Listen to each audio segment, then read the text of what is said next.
Yeah, it's fascinating, isn't it? The psychology of professional sport. Credit to Hawthorn. I'll never stand in front of you or sit in front of you and denigrate the opposition because I thought their efforts were outstanding. The psychology of ladder position potentially. Like it's interesting. What our players are, where they put their energy. There's a bit of play late in the game. I think it might have been Morrison tackles Noble, and the crowd roars. And the 4 or 5 players get over to celebrate the tackle. That's been us for a large part of the last 18 months. That's been our energy levels and our want and excitement for others. It's a fascinating game. I think the game's played above the head more than people give it credit for. How do you fix it, Fly? I mean, first time you lost back-to-back games since round 9 last year. Everyone's expected Collingwood to respond after what happened last week. How do you fix it? Yeah. Friday night? Oh, well, you can only judge on what you see, and the players get to work and they come in, they prepare as good as any team I've ever seen. And that was no different this week. I thought we prepared really well for the opposition. Opposition knew what was coming. A lot of uncontested possessions. I thought, funnily enough, I tend to write a script on what the game can do and potentially threats before the game. And the script in my head was. They get a fast start and 4 or 5 goals in front of us, we'll be chasing our tail all game. That was the script I had in my head. That was one thing I was worried about. Got to be careful what you wish for. But I think it's like anything. You win, lose or draw. We're in the growth mindset business. I hate losing more than most people. I must say that. I'm not a bad loser, but I just hate losing. And I'll do anything to make this group better and improve ourselves. This is not the end of the world. We're not wearing black armbands for this loss. Like it's a moment in time. We've got work to do. There's great lessons that can be learnt from tonight or this afternoon, and certainly around that hunger and psychology, I'll be digging a bit deeper. Looked like you had a bit of a cost casualty voice from it. Can you give us? Yep. There's 3 players, perhaps more. Yeah.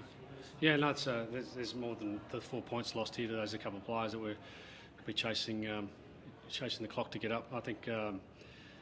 Nathan Murphy looks like he might have a syndesmosis. We're getting that scan. Hearing on the low end of that, if that is actually what it is. And Nick got a knock to the knee, which we'll get a scan to see if there's any more deeper than just a knock. Can you just give us a bit more detail on Nathan Murphy's been so critical for you this year. You've got 3 games to go in home and away season. You're worried that he won't be back until September? I'm not going to make comment on that because we don't know until the scan. The doc just says he's concerned it's a syndesmosis, low grade. We'll know more when we get the scan. So likely to be out next week as a minimum. Tom Mitchell was the other one that had ice on his leg after you subbed. Do you have any concern there? No, not that I'm aware of. What did Nick Nakos learn from today? Oh, well, I think it's not about Nick, but I think we all learn a lot about ourselves. The level of the tag was what we expected. Nick gets a bit of a knock, makes it harder for him to run off as much, so we put him deep. Didn't quite work. And then in the end you go, we're actually tying ourselves in knots here trying to find a place for Nick, and it's actually disconnecting other parts of our game. So we just, in the end, just went with what we knew. So back to a bit of a normal system. I think credit to Finn McGuinness. He's found a role for himself in the AFL. He's a great kid.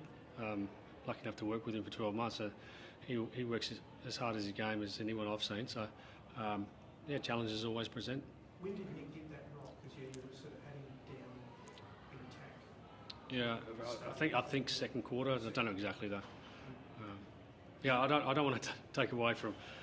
We're not a team that gets the loser's limp going. I'm not going to live in that world. Can Nick get better support perhaps from his teammates? Well, we talked about that pre-game, so it's an interesting question. I'm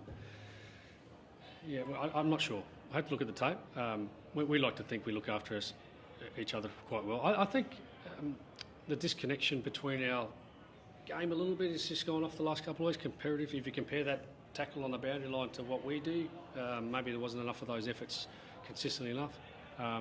We'll look deeper into that, but I think we've have great pride in our connection the last 18 months, and tonight wasn't that.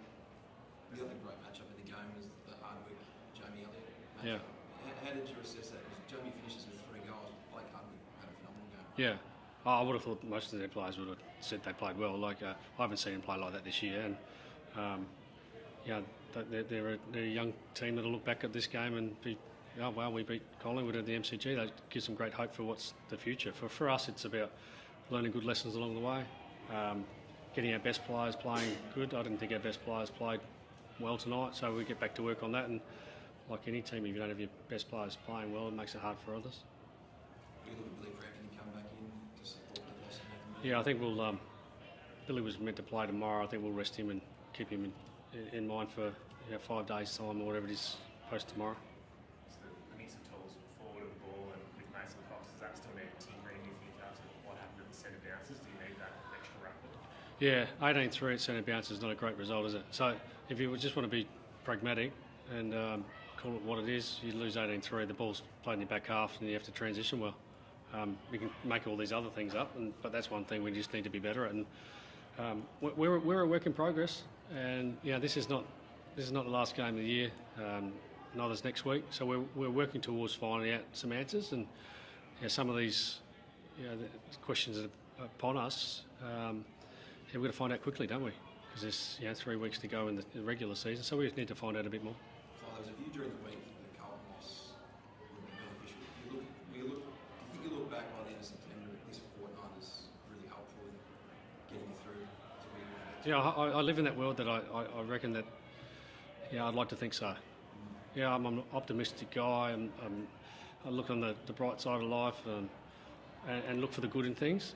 We just, in the last couple of weeks, there's a lot of parts of our game that just doesn't look the same as what it has, but this is a long journey, a marathon. I'd like to think so, and whenever we get to reflect on this season, we look back and that was a moment. That was a moment. We learned a lot last week. There was so much we learned last week, and we presented it to the players, and then we'll learn a little bit more this week. Our best is in front of us. I'm confident of that. Thank you.